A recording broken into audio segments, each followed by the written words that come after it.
Assalamualaikum warahmatullahi wabarakatuh. Perkenalkan, nama saya Anji Hastama, absen nomor 21.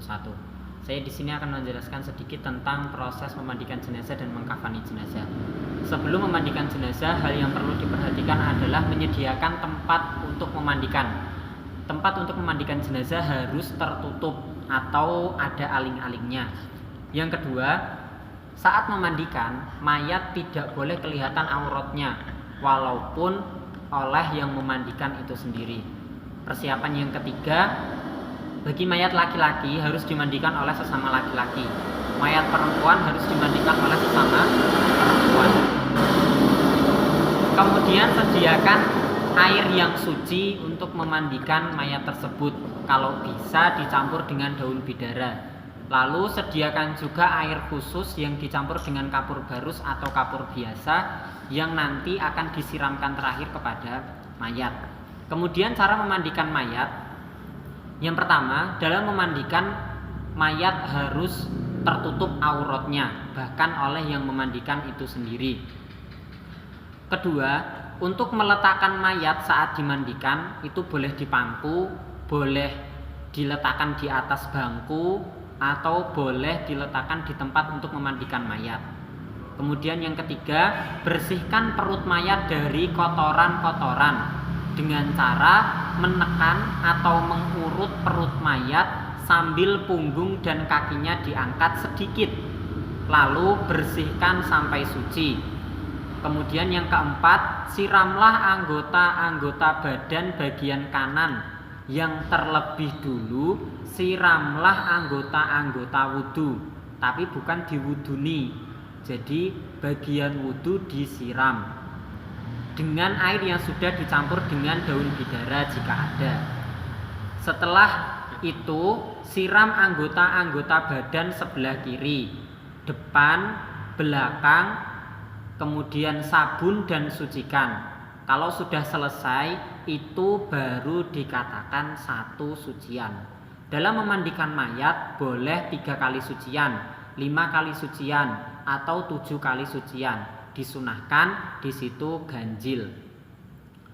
Kemudian pada saat terakhir dalam memandikan mayat, di situ menyiramkan air yang dicampur dengan kapur barus atau air kapur tadi, yang tujuannya agar mayat di situ keset dan tidak bau. Setelah selesai memandikan, kemudian pindahkan mayat tersebut pada tempat yang kering dan auratnya harus tetap keadaan tertutup. Jika mata mayat dalam keadaan terbuka atau melek, di situ supaya dipejamkan. Boleh dipejamkannya setelah dia wafat, atau saat memandikan, atau setelah dimandikan. Tapi usahakan setelah wafat matanya segera dipejamkan. Untuk jenazah yang kaku dapat dilemaskan dengan cara menggosok-gosokkan jahe pada bagian yang kaku tersebut. Setelah memandikan mayat, sunahnya mandi junub, dan bagi yang membawa supaya berwudu. Kemudian cara mengkafani jenazah. Bila mayat itu perempuan, maka rambutnya supaya disanggul dengan 3 sanggulan, yaitu di belakang, di samping kanan, dan samping kiri, atau bisa di 2 tanduk dan 1 di ubun-ubun. Lalu sediakan kain kafan atau kain pembungkus yang panjangnya lebih panjang daripada tubuh mayat dan lebarnya cukup apabila untuk menggulung atau menutupi mayat.